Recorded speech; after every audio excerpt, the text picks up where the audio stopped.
legal. Leitor da Jolivie, conheceu a Jolivie da mesma forma que você tem relação com a gente, pelo e-mail, e acabou que a gente foi trocando experiências, eu fui conhecendo um pouco da história do Nelson e achei que ele tinha que estar aqui com a gente para contar a história dele para você. E além disso, né, o Nelson também está aqui com a gente hoje, porque além da gente estar preparando novidades muito interessantes, então você não pode perder de vista os comunicados que a gente vai te mandar pelo e-mail e também pelo Facebook. O Nelson também tem a melhor resposta que eu já ouvi para a pergunta: e aí, você tá curado? Bom, pra gente dar início a essa nossa conversa, seja muito bem-vindo, muito obrigada por estar aqui com a gente. Depois você vai me explicar de novo esse segredinho do café com azeite, mas quero começar, primeiro que você conte rapidamente a sua história até você chegar à saúde natural e até você conhecer a importância da alimentação, como foi a sua trajetória até o seu despertar para isso. E também queria que você respondesse para as pessoas que estão nos assistindo e tomando esse café com a gente, se você está curado hoje. Nelson, seja muito bem-vindo. Muito obrigado, Fernanda. É realmente um prazer estar aqui com vocês. Desde que eu os conheci, né, pela internet, eu vi assim, quantas afinidades. Então, por que esse meu interesse em conhecê-los melhor? Porque, em realidade, eu passei por uma fase muito difícil da vida, tanto do ponto de vista emocional quanto do ponto de vista físico, aquilo que se chama de síndrome do burnout, uma estafa total. E comecei a ter uma série de problemas, né? Então a minha pressão arterial estava 18/15, o colesterol alto, triglicérides alto, a próstata grande, então gordura no fígado, gordura no pâncreas. Aí foi ao médico que me deu uma série de medicamentos para baixar o colesterol, né? Aquele protocolo geral. Aí comecei a ter problemas de estômago, aí entrei no omeprazol, aí comecei a entrar em quadros de depressão, aí vai para o psiquiatra, mandou eu tomar antidepressivos, aí eu comecei a ter alucinações. E sabe, Fernanda, chegou um determinado momento que eu comecei a falar assim, olha, não existe mais escapatória, a não ser pular fora da ponte e da vida. Era a única coisa que eu via. E de repente, né, eu comecei a entender, encontrei na internet, através do Dr. Lair, a explicação que se você modificar a sua alimentação, você vai modificar o seu metabolismo cerebral. E eu achei muito interessante, mas eu parei para analisar. Bom, se nós temos uma série de substâncias químicas, e essas substâncias químicas, para que elas sejam formadas, elas precisam de precursores, e esses precursores eles têm que ser ingeridos, eles têm que ser absorvidos, têm que ser transportados e têm que ser utilizados pelos neurônios. Por que eu estou tomando um antidepressivo que está só trabalhando lá na minha célula nervosa? Será que eu não tenho que tomar cuidado com aquilo que eu estou ingerindo? Então, a partir disso, eu comecei a mudar as coisas gradativamente. Então, comecei a tomar mais cuidado com o sal que eu estava utilizando, comecei a tomar mais cuidado com o óleo que eu utilizava, comecei a pensar exatamente, será que eu estou ingerindo muitos carboidratos ou não? E eu fui verificando que o meu metabolismo todo foi mudando. Bom, então basta dizer, Fernanda, que nesses últimos anos, praticamente em 20 meses, eu emagreci 22 quilos. Porque eu sempre fiz regime, né? Eu tinha 112 quilos e eu falava assim, Nelson, você tem que emagrecer para se tornar uma pessoa saudável. Mas eu compreendi que em realidade não. Você tem que se tornar uma pessoa saudável para poder emagrecer. Então, o emagrecer, ele foi uma consequência positiva para mim de uma troca de hábitos alimentares. Só para fazer uma interferência, porque eu acho muito legal como é que você conta a sua história, porque você mistura, né, manifestações físicas, né, então a pressão estava alta, a próstata estava aumentada, tal, com sintomas que são psicológicos, né, psíquicos, no sentido que você estava num quadro depressivo, você estava muito cansado, você estava muito apático.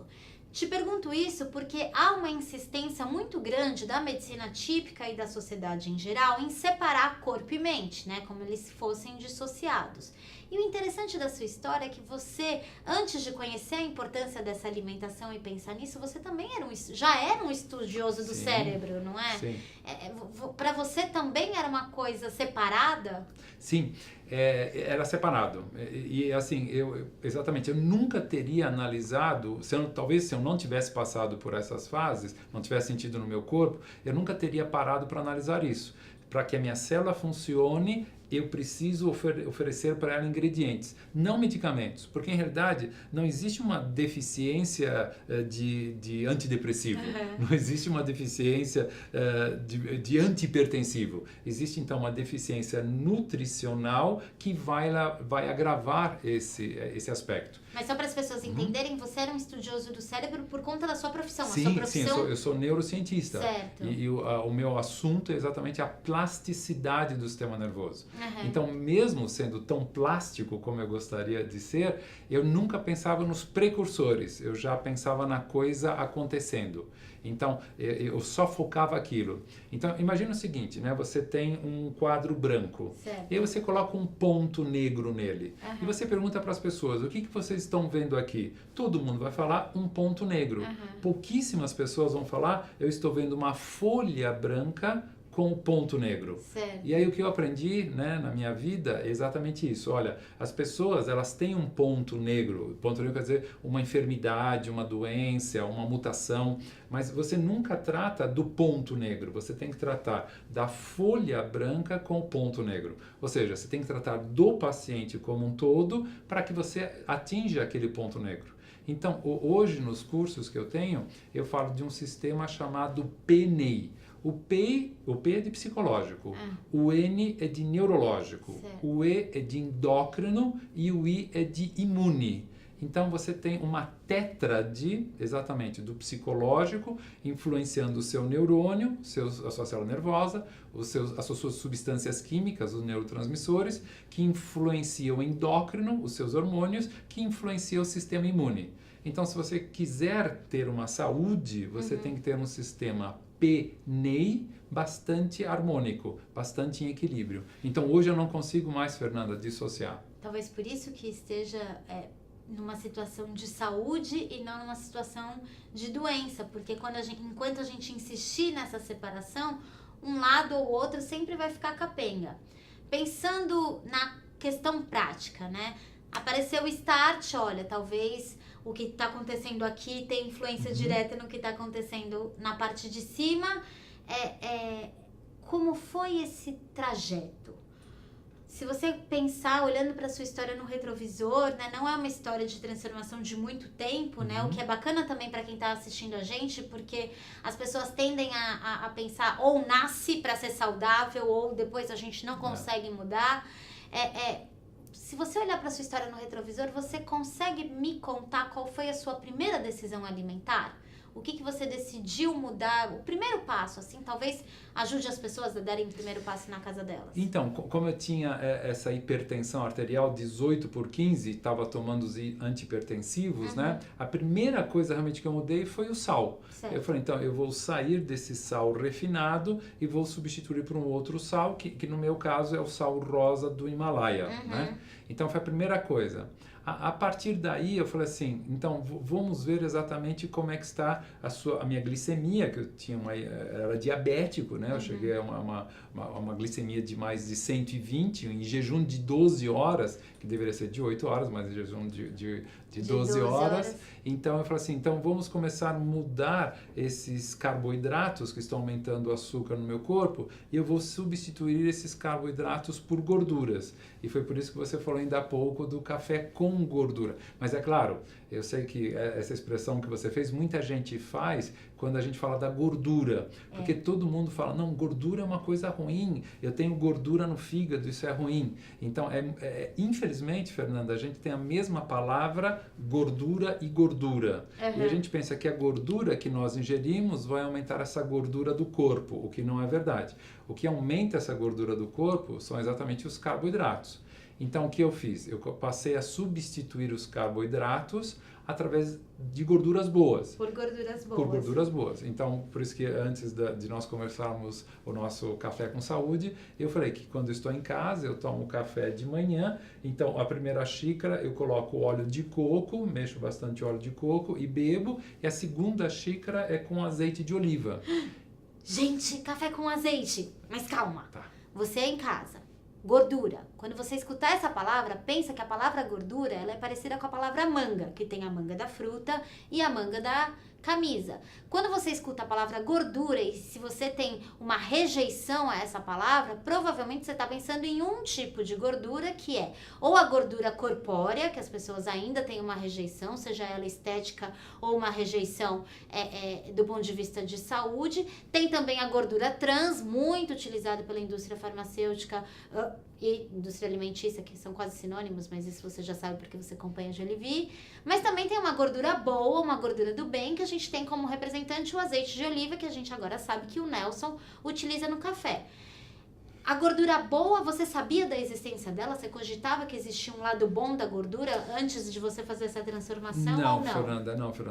Como acho que a maioria das pessoas todos eu nós. falava gordura é algo abominável, eu tenho que manter distância disso. E carboidrato, você pensava que carboidrato era só o doce muito cheio de açúcar e cerejas e tudo isso. Hoje, como você falou, quando eu olho no retrovisor, eu me flagro, por exemplo, nos intervalos dos cursos presenciais, eu ia lá, pegava a bolacha, ainda falava para os alunos, olha, açúcar, o cérebro precisa de glicose. E comia bolachas doces, comia bastante bolos, essas coisas, porque eu mesmo falava, o cérebro precisa de glicose.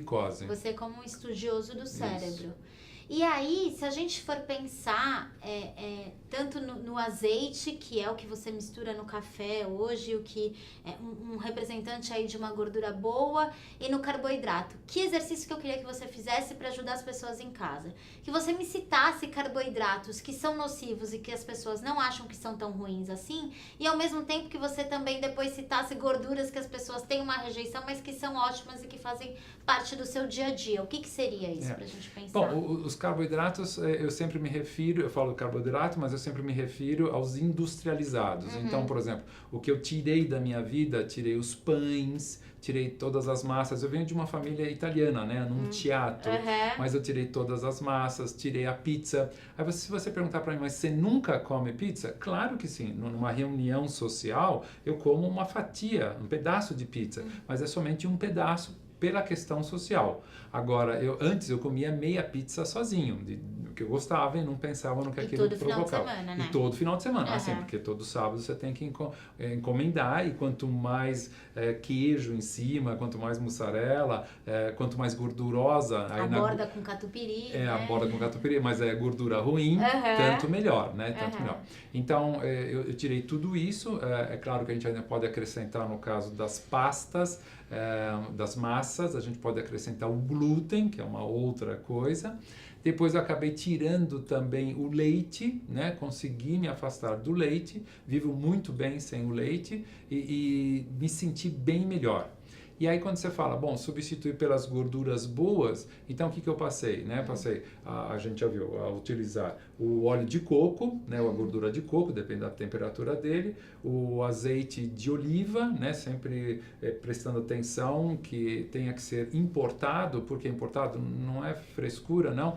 É que no Brasil a Anvisa permite que você utilize 15% de azeite de oliva e 85% de soja, então você no fundo não está utilizando aquilo que você deveria utilizar. Enquanto se você comprar um importado, um chileno, um português, um espanhol, ainda que você pague um pouco mais, os benefícios são maiores. Entendi. Então aí eu substituí por esse azeite, né, de oliva, substituí por nozes, né? Então muitas vezes assim, quando eu tenho hoje uma fome, ao invés de comer a bolacha, de comer o biscoito, então eu vou lá, pego um mix de nozes, de castanha, do caju, de Pará, e como um punhado, e aquilo me dá uma saciedade muito grande. Na época em que eu fazia toda essa transformação, que para mim é mais uma reeducação, e eu sentia fome, né, porque meu corpo estava habituado, eu até pegava exatamente uma colher de sopa de óleo de coco, colocava na boca, deixava bastante tempo para saturar as papilas gustativas, depois eu deglutia. E depois, quando dava fome outra vez, já 2 horas, 3 horas, aí eu fazia a mesma coisa com uma colher de sopa do azeite de oliva. E isso dá uma saciedade muito grande. Então, as pessoas ficam preocupadas, falam assim, mas como que eu não vou comer a cada 3 horas? O que eu vou fazer? Então, a minha sugestão é, substitua por esses óleos que realmente te dão uma saciedade maior, não elevam o índice glicêmico. Que a gente já aprendeu, né? Que é grave e te dão uma saciedade para o resto do dia. Isso, perfeito. E porque assim... Aí voltando para o cérebro, cerca de 70% do cérebro são formados de gordura. A membrana de cada célula nervosa é formada de gordura, os lipídios. A membrana do núcleo da célula nervosa é formada de lipídio. Aquela bainha de mielina para que uma célula se comunique mais rapidamente com outra é formado também de gordura, de lipídios. Então, através dessa ingesta das boas gorduras, nós estamos ajudando o cérebro a trabalhar melhor. Estamos eliminando aquilo que prejudica o cérebro. Então vamos para a receita. E por que o café com azeite? Qual que é essa mistura que dá Bom, é porque de uma maneira você já começa o seu dia dentro de uma coisa chamada dieta cetogênica. Que significa você eliminar o máximo possível dos carboidratos, como nós estamos falando, e manter uma saciedade por um período prolongado. No começo eu comecei a fazer isso porque eu eu usava muito adoçantes, mas não emagrecia, porque depois eu aprendi que o adoçante ele ajuda a engordar, porque ele mexe com toda a sua microbiota intestinal. Quando eu aprendi isso, foi uma revolução. Mas aí então, o café para mim naquele momento ele era meio amargo. Entendi. Aí eu falei assim, não quero colocar açúcar, não quero colocar o adoçante. O que eu ponho? Então eu vou experimentar com óleo. Deixa eu ver o coco, porque o coco a gente, né, ele é meio docinho. E me adaptei muito bem. Então deixa eu ver agora com azeite de oliva. E me adaptei muito bem. Tanto que hoje eu não consigo mais tomar um café doce. Se alguém me oferecer um café doce, eu experimento e falo, muito obrigado, não se ofenda, mas ele está muito doce para o meu gosto. Muito obrigado, não se ofenda, ele está muito doce para o meu gosto. Eu tenho 2 perguntas para a gente terminar esse café tão prazeroso de fazer, por trazer um leitor da Jolivie que conseguiu compreender na prática a relação entre intestino e cérebro, né? Porque a gente aprende isso e a gente fala disso com os leitores, mas ter alguém na prática é muito prazeroso. Há prazer em comer hoje? Porque as pessoas, o que é dito se você tiver que passar por uma reeducação alimentar, você vai eliminar da sua vida todo o prazer em comer. Você não vai ter mais a pizza todo final de semana, você não vai ter mais aquele macarrão cheio de molho e de queijo que parece um abraço. Vão te tirar o prazer de comer. Então, as pessoas hoje apresentam a alimentação segura como uma alimentação que rouba o prazer. Sendo honesto com as pessoas que estão em casa. Há prazer em comer nessa alimentação segura que você pratica hoje? Fernanda, sabe por quê? Hoje meu prazer é assim, eu assumi a responsabilidade da minha saúde. Eu não estou delegando para médico nenhum, para pessoa nenhuma. Eu sou responsável por ela. Então, quando eu estou ingerindo essas coisas no meu dia a dia, e é claro com a minha família também, eu sei daqueles benefícios. E se você me permitir uma outra colocação, há cerca de 3 semanas atrás eu fiz um check-up. Foram 61 exames diferentes de sangue, 61. E me perdoe a falta de modéstia, todos estão normais. Eu não tomo um medicamento sequer, nenhum. Eu suplemento sim, mas não tomo medicamento. Então, quando você olha aquilo, é um prazer. Então, no dia a dia, o meu prazer isso vai ajudar o meu sistema imune, isso vai ajudar o meu cérebro. Então, o meu prazer, ele ficou baseado dentro das ciências, ele ficou muito, muito mais prazeroso, se a gente puder colocar dessa maneira. E a celebração, a sabor, né? A riqueza, a partilha, a mesa barriga cheia, há tudo isso? Sim, porque exatamente o que eu percebi, né, é que exatamente o seu gosto modifica. Então, quando eu falo assim, tá muito doce o café, não é porque eu não quero engordar, nem estou preocupado com isso, é que ele já não tem mais o sabor que ele tinha antes. Então, as suas papilas gustativas, elas se modificam, o seu cérebro se modifica e você desenvolve um gosto diferente pelos alimentos. Então, hoje, não comer com açafrão da terra, com a curcuma, é uma coisa rara para mim. Porque eu falo, nossa, é tão gostoso esse açafrão, por que não? O orégano, por que não utilizá-lo? A canela, por que não utilizar? Então, você desenvolve realmente através do seu cérebro um outro gosto. Uma outra sensação de prazer. Sensação. Tem uma frase da internet que foi ótima, gente, que falou assim, o mundo travou tantas guerras em busca das especiarias e você aí usando sazon. Isso. Né? Se você permitir mais duas coisas, claro, por favor. Eu ouvi uma vez uma frase do Dr. Katter, ele falou assim, não permita que a sua língua faça o seu corpo pagar o preço. E eu achei muito interessante. A outra pergunta que você me fez no começo, você está curado? Era essa a minha última pergunta para a gente finalizar. Se a gente tem um Nelson que agora 61 exames de sangue, todos em níveis de normalidade. 20 meses é o tempo de transformação? Foram em 20 meses eu perdi os 22 quilos, né? Mas eu comecei isso exatamente há 26 meses. Há 26 meses. Uma pressão em 18 por 15, hiperplasia prostática, que é algo que os nossos leitores da Jolivie sabem muito bem, porque a maior parte deles chegou até nós fazendo uma campanha sobre a próstata, né? Por meio de um conteúdo que a gente fez sobre a próstata, pensando em síndrome metabólica, índices de glicemia alterado e tal. Vamos lá para a pergunta do começo. Nelson, você está curado? Sim, Fernanda, estou curado. Eu sei que algumas pessoas podem argumentar, não, mas você está curado? Não, porque enquanto você come isso, você não tem problema. Mas se você voltar ao regime antigo, os hábitos antigos, você vai desenvolver a síndrome metabólica outra vez. E eu respondo da seguinte maneira, eu falo, olha, vamos supor eu chego para você e falo assim, eu tô com dor no meu pé direito, mas por quê? É porque eu tenho o hábito de chutar a parede, e sempre que eu chuto a parede, meu pé direito dói. Tá, semanas depois nós nos encontramos e você vai falar assim, Nelson, como está o seu pé direito? Eu vou falar para você, Fernanda, eu sarei, o meu pé não dói mais. Você fala assim, mas que medicamento você está tomando? Eu falo, não, Fernanda, eu deixei de chutar a parede, por isso que eu sarei.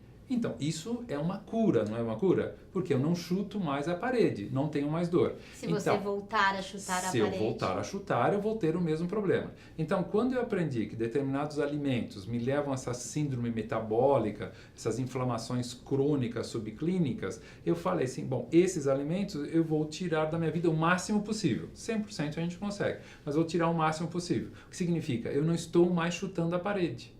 Então, eu não tenho a pressão alta, eu não tenho a minha próstata diminuiu, não tenho mais gordura no fígado, não tenho mais gordura no pâncreas, a minha glicose baixou, minha insulina baixou. Então, nesse aspecto, eu estou curado. Enquanto eu não chutar a parede, eu não vou sentir mais dor no pé. Se você quer descobrir qual é a sua parede, o que você tem chutado, continue acompanhando a Jolivie. Sugiro também que você conheça o nosso dossiê Saúde e Nutrição, a gente vai deixar aqui nos comentários. É um produto editorial feito para que você consiga identificar qual é a sua parede, porque as paredes são individuais, mas o mecanismo que faz a gente chutar é muito parecido. É isso que a gente se propõe a fazer. Se você tem uma história interessante para contar sobre a redescoberta da saúde, a redescoberta da alimentação segura, por favor, escreva pra gente, contato@jolivie.com.br, e fique muito atento porque em parceria com o Nelson a gente tem muita novidade para te apresentar. Muito obrigada pela companhia, obrigada. Café com azeite eu vou tomar agora. Tchau.